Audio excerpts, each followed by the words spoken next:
Now we're back, unfortunately, because some of the infrastructure on this greenway will be removed. Whether or not this diverter should go here, or if there should be more signs so drivers don't get confused, is a conversation that we can have. But what our city needs is a vision for a citywide State Street infrastructure plan that makes sure that people can get around their neighborhoods and throughout the entire city without worrying that they will die while they're trying to get their groceries, while they're trying to pick their kids up from the school or the library, or if they're commuting to work, or if they just want to ride for fun with their friends. Unfortunately, this piecemeal approach to building infrastructure in our city doesn't work, and it's incredibly expensive. This project has taken 7, 8, 9 years from design to build, and now we're ripping some of it out, redesigning it and rebuilding it with a $1 billion budget deficit next year. This is how we're spending our city money and our city resources. It's incredibly wasteful, short-sighted, and frankly, a backwards approach to developing safe streets infrastructure in a city as great as Chicago.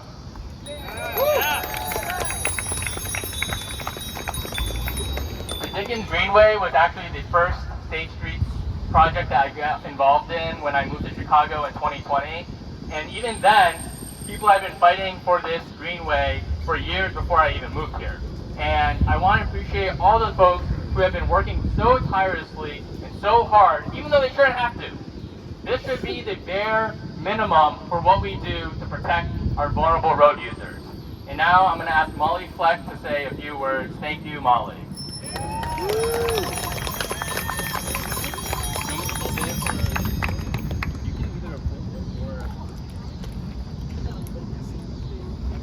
Hello everybody, my name is Molly Fleck and I live in Lincoln Park. I'm here tonight to tell you a little bit more about my neighborhood because I love living here. And one of the things I love most about living here is the Dickens Greenway. The Dickens Greenway has immensely improved my ability to get around my neighborhood. I use it on a near daily basis to get to work, to run errands, to take my 4-year-old son to school and activities and appointments. I often see other parents on cargo bikes like mine. I see commuters on divvies, retirees heading home from the farmer's market, and my favorite is kids biking to and from school now. The mix of ages and abilities that use the Dickens Greenway, that's a mark of how successful, low-stress bike route it is. And modifying this traffic diverter at Lincoln Park West threatens to add car traffic to the Dickens Greenway, which will increase the amount of conflicts these cyclists will encounter. It also means more conflicts for pedestrians who are walking to the park, to this playground, and to the Lincoln Park Zoo. The convenience of Lincoln Park drivers is not more important than the safety of their neighbors who bike and walk.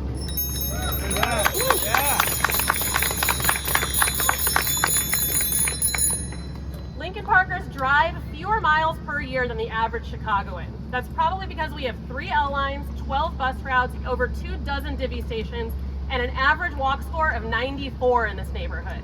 Woo!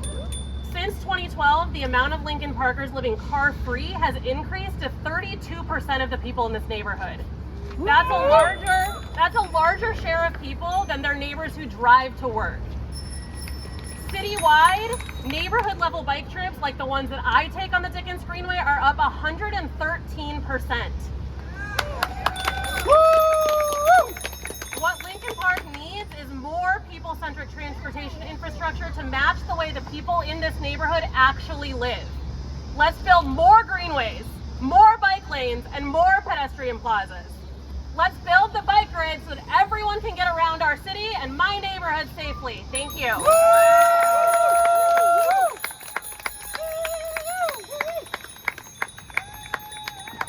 Thank you, Molly. Thank you, everyone, for coming out.